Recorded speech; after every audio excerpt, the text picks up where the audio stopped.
myself Ravi Mishra. Today we discuss the topic Central Nervous System. This topic is very important for board exams.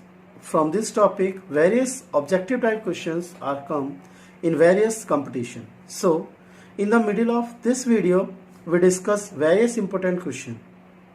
For important questions, please see the video till the end. First of all, if you have not subscribed to my channel yet, please subscribe to my channel and click on bell icon for new videos and new updates. Now, we explain central nervous system in brief. The central nervous system consists of brain and spinal cord.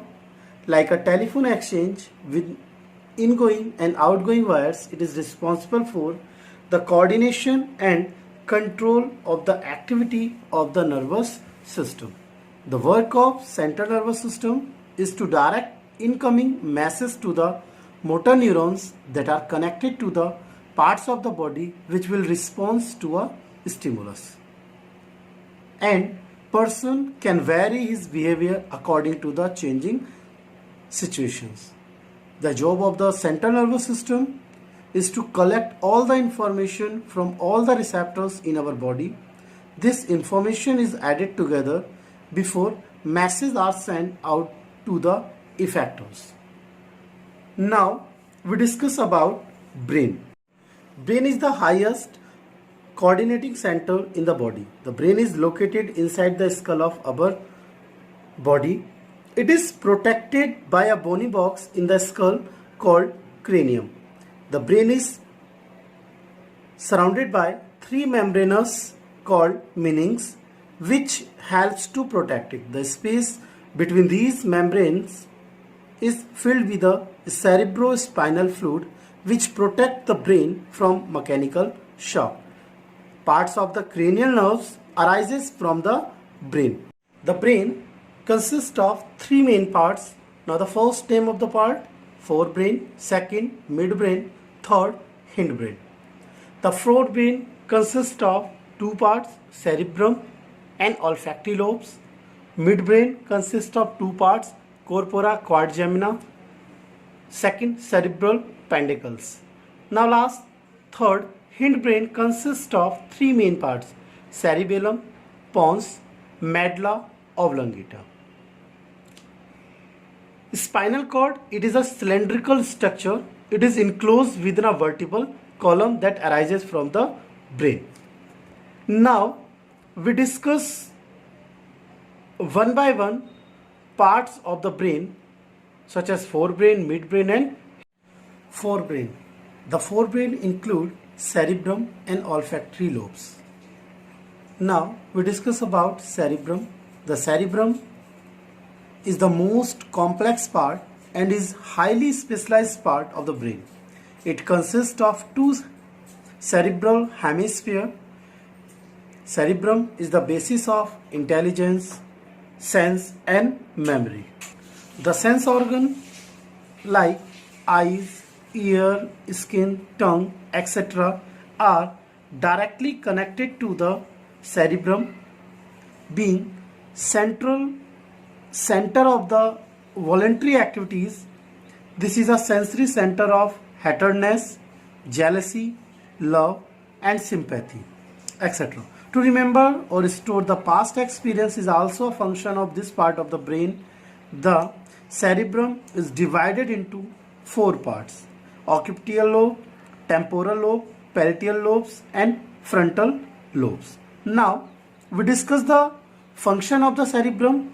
It is a seat of memory, thinking power, emotion, learning, intelligence, etc. The second function of cerebrum, it is the center of sense organ like seeing, hearing, smelling, pain, hurt, heat, touch, etc. Now third function, it controls the contraction of voluntary muscles and their coordination. Now the second part, olfactory lobes. Now we discuss about olfactory lobes. Olfactory lobes are not very well developed in human brain. These are concerned with the perception of sense of smell. The Second on main part of the forebrain is diencephalon. It controls sense of pain, burning sensation, heat, cold, thirst, hunger, temperature, etc.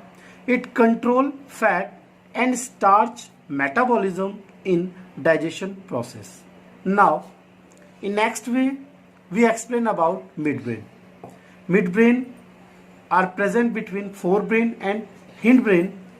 The midbrain consists of two main parts, corpora quadrigemina or cerebral peduncles. Now, firstly we describe about corpora quadrigemina. There are the round protrusions from the upper surface of the midbrain.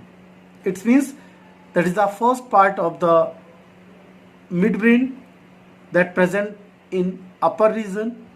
These control reflexes of eyelids, iris, relay of sensory information from ear to cerebrum. Second, cerebral peduncles. These are two bundles of nerve fiber which lie on the lower surface of the midbrain. Means the first part present upper portion of the midbrain and second part present in the lower portion of the midbrain. Now third, hindbrain. We know that hindbrain consists three parts, cerebellum, pons and medulla. Now firstly we discuss about cerebellum. It control and coordinate the movement and posture of the body. Second, pons. It takes part in regulation of respiration process.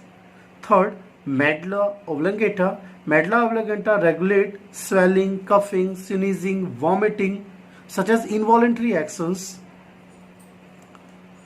The hindbrain present after the midbrain. Now we explain about spinal cord. Already we discussed in previous. The spinal cord is a cylindrical structure. It begins in continuation with the medulla oblongata and extend downwards. It is enclosed within vertebral column. It is also surrounded by meninges. A total 31 pair of spinal nerves arises from the spinal cord. The function of spinal cord is control the reflex action and relay the information to the brain and other parts of the body. From this figure, we clarify the all parts of the human brain. That is a cranium, that is cerebrum, that represent the forebrain part, that is the part of midbrain, that is hypothalamus, pituitary glands, and that part represent the portion of hindbrain such as pons, cerebellum and medulla. That is cylindrical process such as cylindrical structure that represent the spinal cord. Now in next video we discuss how we draw the human brain in easy way. Thanks a lot.